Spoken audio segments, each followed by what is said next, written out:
kita bakal menyambut Hari Raya Aidilfitri, bulan yang melambangkan kemenangan dan kegembiraan. Di kesempatan yang penuh keberkat ini, saya ingin mengambil peluang memanjatkan doa kepada Ilahi dengan izinnya kita dapat menyambut Aidilfitri pada tahun ini dalam suasana fasa peralihan ke endemik. Ketibaan Aidilfitri sememangnya dinanti-nantikan tanpa mengira kaum, agama, latar belakang ekonomi dan status sosial. Kemeriahan Aidilfitri dan juga perayaan-perayaan lain seperti Tahun Baru Cina, Deepavali dan Christmas yang diraihkan bersama-sama dapat menyuburkan semangat perpaduan di mana persamaan ditonjolkan dan kepelbagaian yang ada diraihkan. Konsep rumah terbuka yang diadakan sepenuhnya sambutan setiap perayaan telah mengeratkan lagi silaturahim dalam kalangan masyarakat kita yang berbilang kaum. Keistimewaan ini harus kita banggakan dan tradisi amalan rumah terbuka ini dapat menyatukan dan menguatkan ikatan kemasyarakatan. Walaupun kita telah berada dalam fasa peralihan endemik pada 1 April 2022, namun saya berharap kita tidak leka untuk sentiasa mematuhi prosedur operasi standard ataupun SOP terkini yang sedang berkuat kuasa demi keselamatan bersama. Yang bagi Datuk, tuan-tuan dan puan sekalian, menurut ahli falsafah dunia Aristotle, happiness is the meaning and the purpose of life, the whole aim and end of human existence. Ini menunjukkan bahawa falsafah kebahagiaan telah pun dibincangkan sejak berkurun lama lagi. Pelbagai definisi dan perspektif berbeza dalam mengertikan erti kebahagiaan itu sendiri. Namun konteks kebahagiaan dan pekerjaan bukan aspek penting dan meningkatkan prestasi sesebuah organisasi. Pelaksanaan tugasan hakiki yang telah diberikan perlu dilakukan dengan penuh minat dan tanggungjawab bagi memastikan hasil kerja yang baik. Suasana ini membantu pekerja dan mewujudkan budaya kerja yang positif seperti semangat kerjasama, motivasi dan komitmen yang tinggi, semangat setia kawan serta semangat kekitaan. Budaya kerja yang positif ini akan membantu individu untuk mencapai kejayaan serta matlamat diri yang sejajar dengan matlamat organisasi. Justru itu pada 3 April 2022, Jabatan Perancangan dan Desa Plan Malaysia telah mengumumkan bahawa Negeri Sembilan, Melaka dan Perlis sebagai negeri bahagia apabila kesemua daerahnya mendapat skor melebihi 80% dalam indeks kebahagiaan 2021 bagi bandar di Malaysia. Pengukuran indeks kebahagiaan di Malaysia dijalankan melalui program jaringan penunjuk pembangunan mampan bandar luar bandar Malaysia atau MUNI-NETS, menyenaraikan antara indikator yang dinilai melalui borang soal selidik merangkumi 14 aspek utama, iaitu tahap kehidupan dan kesihatan, keselamatan kawasan kediaman dan kemudahan awam, infrastruktur asas yang disediakan, kebahagiaan bersama keluarga dan saudara mara, serta keseronokan di tempat kerja. Jelaslah dengan pengumuman ini telah membuktikan bahawa Majlis Bandaraya Seremban berjaya menyampaikan perkhidmatan seperti ekspektasi warga Bandaraya Seremban. Ukuran indeks kebahagiaan ini menjadi tanda aras kualiti PBT, pihak kuasa tempatan. Pelaksanaan pengukuran indeks kebahagiaan di Malaysia adalah penting sebagai tanda aras dalam memperkasakan perkhidmatan PBT kepada masyarakat sekaligus dapat menjamin kesejahteraan bandar. Jabatan Perancangan dan Desa atau Plan Malaysia turut menyenaraikan 80 daripada 114 pihak kuasa tempatan di Semenanjung Malaysia dan Sabah mencapai skor melebihi 80%. Mengambil kira aspek yang berkaitan dengan tahap dan kualiti perkhidmatan PBT. Jelasnya, PBT merupakan agensi kerajaan paling rapat dengan masyarakat dalam menyelesaikan masalah berbangkit. Seterusnya dapat menambah baik kualiti kehidupan penduduk di sesebuah bandar.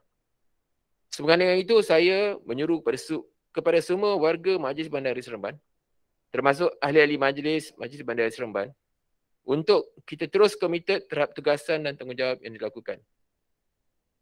Saya turut ingin mengambil kesempatan untuk mengucapkan tahniah dan syabas kepada seluruh warga Majlis Bandaraya Seremban atas komitmen dalam menyampaikan perkhidmatan kepada warga Bandaraya Seremban.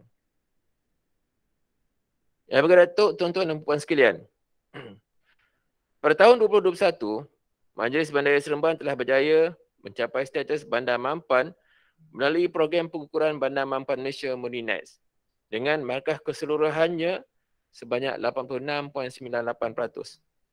Hasil daripada pilihan data tahun 2020 yang merangkumi 39 indikator penunjuk.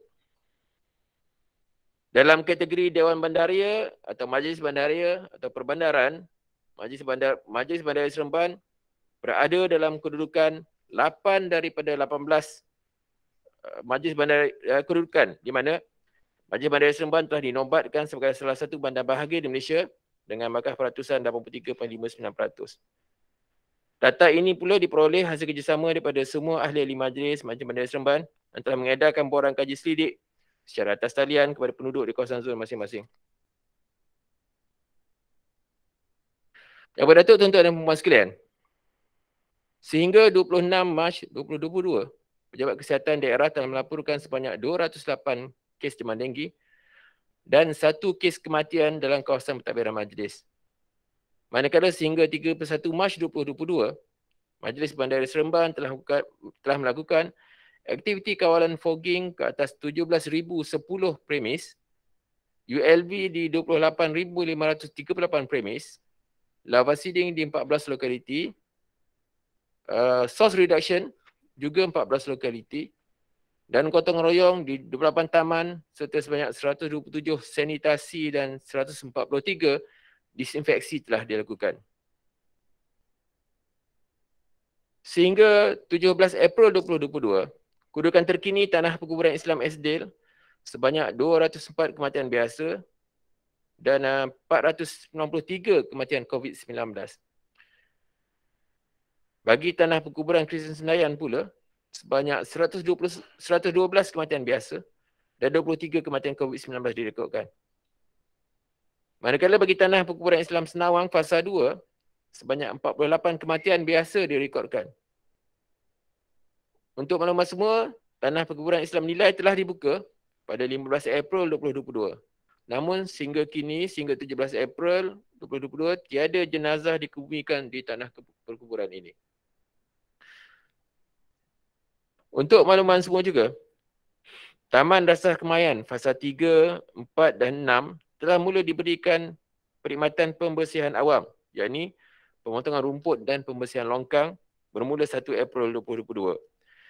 Dan kerja-kerja pemotongan rumput di 3 zon dalam kawasan Bandar Baru Nilai bagi tempoh 1 April sehingga 30 Jun 2022 diambil alih sepenuhnya oleh pihak SW Corp atau SWM.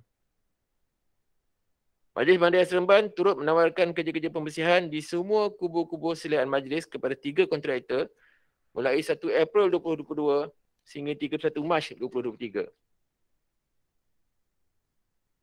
Untuk makluman semua juga, pada 28 Mac 2022 sehingga 7 April 2022, Majlis Penyerahan Sijil Premis Makanan Grade A di kawasan Majlis Bandaraya Seremban sempena ulang tahun kedua MBS telah diadakan bersama dengan ahli-ahli majlis kawasan melibatkan 66 premis. Sehingga 18 April 2022 pula, sebanyak 28 lokasi bazar Ramadan telah beroperasi dan 6 lokasi dibatalkan atas permohonan penganjur. Manakala 11 lokasi bazar Aidilfitri telah beroperasi sepenuhnya. Beratuk tuan-tuan dan puan sekalian, mengenai pelan strategik pendigitalan Majlis Bandaraya Seremban 2021 hingga 2025. Bengkel seri akhir iaitu bengkel penulisan pelan strategik pendigitalan MBS 21-2025 telah diadakan pada 28 hingga 21 April 2022 di Hotel Hilton Melaka. Bengkel ini telah dihadiri oleh 25 peserta yang terdiri daripada sebahagian pegawai dari Struktur Tadbir Urus PSP Majlis Bandaraya Seremban. Tujuan bengkel ini diadakan adalah untuk menyediakan dokumen penuh Pelan Strategik Pendigitalan MBS 21-2025 termasuk ringkasan eksekutif PSP MBS. Status pembangunan PSP MBS 21-25 adalah dalam tindakan pembunian penulisan dokumen penuh PSP. Sesi sign off antara Majlis Bandaraya Seremban dengan pihak Pasukan Khidmat Nasihat Unit Pengurusan Teknologi Maklumat PSUKNS jangka akan diadakan pada bulan Jun 2022. Pada 30 Mac 2022, Mesyuarat Majlis Penuh MBS mencipta sejarah itu sendiri Apabila buat jurung kalinya disiarkan secara langsung dan boleh diakses menerusi laman sosial Facebook Majlis Bandaraya Seremban.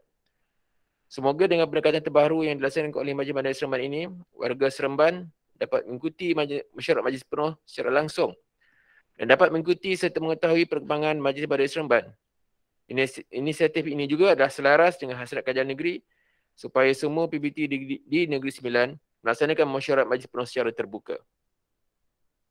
Yang berdatuk tuan-tuan dan puan sekalian, warga Majlis Bandaraya Seremban termasuk ahli majlis dan pembantu ahli majlis perlu sentiasa menerapkan nilai-nilai murni dan memainkan peranan penting dalam mewujudkan pentadbiran dan perkhidmatan awam yang cekap dan efisien. Penjawat awam yang berintegriti tinggi sememangnya diperlukan bagi memastikan dasar-dasar dan strategi Majlis Bandaraya Seremban dapat dilaksanakan dengan berkesan. Sistem perkhidmatan yang baik perlu seiring dengan integriti yang mantap di kalangan warga Bandaraya Seremban. Justru itu adalah penting bagi warga Bandaraya untuk melaksanakan segala amanah yang dipikul dengan penuh integriti dan bertanggungjawab. Yang berdatuk tuan-tuan dan puan sekalian, saya berharap warga Bandaraya Seremban sentiasa menumpukan usaha dalam memajukan dan menambah baik Bandaraya Seremban untuk membawa manfaat kepada warga bandaraya. InsyaAllah satu masa nanti, Bandaraya Seremban mampu berperanan sebagai bandaraya pintar yang mampan, bersih dan berdaya maju dan menyediakan perkhidmatan pintar yang efisien, berkualiti dan telus bagi memastikan warga Bandaraya Seremban menikmati kehidupan yang selesa dan sejahtera. Malah ia boleh menjadi contoh dan model bandar sejahtera untuk didiami, bekerja, belajar dan untuk beriadah pada tahap global. Seterusnya, membawa komuniti yang berdaya maju, yang mempunyai prasarana yang mesra pelabur, dan seterusnya membawa bandar ini lebih maju pada masa akan datang. Dalam kemeriahan kita nak menyambut Aidilfitri akan datang, di fasa peralihan ke endemik ini, di mana lebih banyak SOP yang dilonggarkan, saya meminta semua warga Bandaraya Seremban sentiasa mengamalkan gaya hidup yang sihat dengan amalan norma baru iaitu mengelakkan 3S, iaitu elakkan kawasan yang sesak, crowded places, kawasan yang sempit, confined spaces, dan elakkan sembang dan jarak yang dekat iaitu close conversation. Kita juga digalakkan 3W iaitu sentiasa kerap mencuci tangan dan dengan air dan sabun, iaitu wash, memakai alat pelitup muka, face mask di tempat awam dan jika bergejala, dan mengambil berat akan amaran KKM yang bersifat peringatan. Akhir sekali, saya sekali lagi ingin mengambil kesempatan ini. Saya ingin mengucapkan selamat menyambut Hari Raya Aidilfitri. Maaf zahir batin kepada semua warga Bandaraya Seremban. Semoga lebaran kali ini dapat meningkatkan lagi ketakwaan kita kepada Allah Subhanahu Wa Taala dengan penuh keyakinan dan keikhlasan dalam melakukan segala suruhannya dan meninggalkan segala larangannya. Sekian, terima kasih.